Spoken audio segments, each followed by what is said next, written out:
ಈ ಪೌರ ಅಂದರೆ ರೋಡಲ್ಲಿ ಎಲ್ಲಂದ್ರಲ್ಲಿ ಕಸ ಎಸಿತಾರೆ, ಆ ಕಸದ ಬಗ್ಗೆ ಒಂದು ಕಂಟ್ರೋಲ್ ಇರಲಿ, ಜನಗಳಿಗೆ ಒಂದು ಮೆಸೇಜ್ ಹೋಗ್ಲಿ ಅಂತ ಈ ಒಂದು ಸಿನಿಮಾ ಮಾಡಿದ್ದೀವಿ. ಸೆಪ್ಟೆಂಬರ್ ರಿಲೀಸ್ ಇದೆ ಸಿನಿಮಾ. ಸೊ ಹಂಗಾಗಿ ತಮ್ಮದೊಂದು ವಿಷಯ ಬೇಕಂತ ಇದೆ.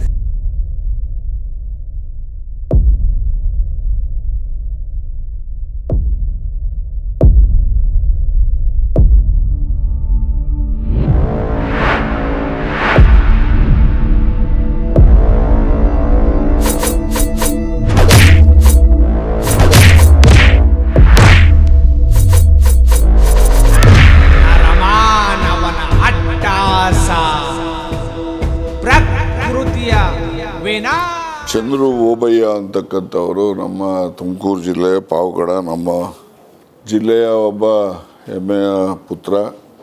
ಇವರು ಒಂದು ಬೀದಿ ಬದಿನಲ್ಲಿ ಕಸ ಹಾಕ್ತಕ್ಕಂಥದ್ದು ಸರಿಯಾದಂಥದ್ದಲ್ಲ, ಅದು ಯಾರು ಹಾಕಬಾರ್ದು ಅಂತಕ್ಕಂಥ ಒಂದು ಸಂದೇಶ ನೀಡ್ತಕ್ಕಂಥ ಒಂದು ಚಿತ್ರವನ್ನು ರಾಮ ಆ್ಯಂಡ್ ರಾಮು ಅಂತಕ್ಕಂಥ ಹೆಸರಿನ ಮೇಲೆ ನಿರ್ಮಾಣ ಮಾಡಿದ್ದಾರೆ.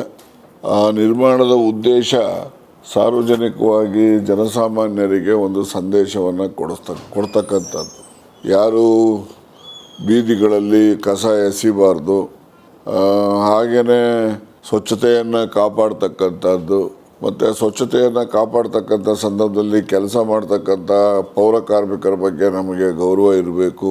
ಮತ್ತು ಕಸ ಎಸೆದ ಎಲ್ಲರೂ ಕೂಡ ಸ್ವಚ್ಛತೆಯನ್ನು ಕಾಪಾಡಿ ಮುಂದಿನ ಪೀಳಿಗೆಗೆ ಮಾದರಿ ಆಗಬೇಕು ಅಂತಕ್ಕಂಥ ಒಂದು ಸಂದೇಶವನ್ನು ನೀಡ್ತಕ್ಕಂಥ ಚಿತ್ರವನ್ನು ಸನ್ಮಾನ್ಯ ಚಂದ್ರು ಓಬಯ್ಯನವರು ನಿರ್ಮಾಣ ಮಾಡಿದ್ದಾರೆ. ಇದು ಒಂದು ಸಮಾಜಕ್ಕೆ ಒಳ್ಳೆಯ ಸಂದೇಶವನ್ನು ಕೊಡೋದರಲ್ಲಿ ಯಾವುದೇ ಅನುಮಾನ ಇಲ್ಲ. ಮತ್ತು ಈ ಬಗ್ಗೆ ಒಂದು ಸಮಾಜದ ಕಳಕಳಿಯನ್ನು ಬಿಂಬಿಸ್ತಕ್ಕಂಥ ಚಿತ್ರವನ್ನು ಹೆಚ್ಚು ಜನ ಆಸಕ್ತಿಯಿಂದ ಚಿತ್ರಮಂದಿರದಲ್ಲಿ ಪ್ರದರ್ಶನವನ್ನು ನೋಡಬೇಕು ಅಂತೇಳಿ ನಾನು ಅವರಲ್ಲಿ ಮನವಿಯನ್ನು ಕೂಡ ಮಾಡ್ತೇನೆ. ಈ ಒಂದು ಚಿತ್ರತಂಡಕ್ಕೆ, ಚಿತ್ರ ನಿರ್ಮಾಣ ಮಾಡಿರ್ತಕ್ಕಂಥ ಎಲ್ಲ ಕಲಾವಿದರುಗಳಿಗೆ ಮತ್ತು ಎಲ್ರಿಗೂ ಯಾರೆಲ್ಲ ಸಹಕಾರ ಕೊಟ್ಟಿದ್ದಾರೆ ಅವರೆಲ್ಲರಿಗೂ ಕೂಡ ಯಶಸ್ಸಾಗಲಿ ಅಂತೇಳಿ ಹಾರೈಸ್ತೇನೆ. ನಾವಿಲ್ಲ ಅಂದರೆ ವಾಸನೆ ಬಂದು ನೊಣ ಹುಳ ಎಲ್ಲ ಬಿದ್ದು ಕೂತಿರ್ತದೆ. ಆದರೂ ನಮ್ಮನ್ನು ನೋಡಿದ್ರೆ ಕಚಡ ಜನ ಅಂತಾರೆ, ಬೀದಿ ಗುಡಿಸೋರು ಅಂತಾರೆ.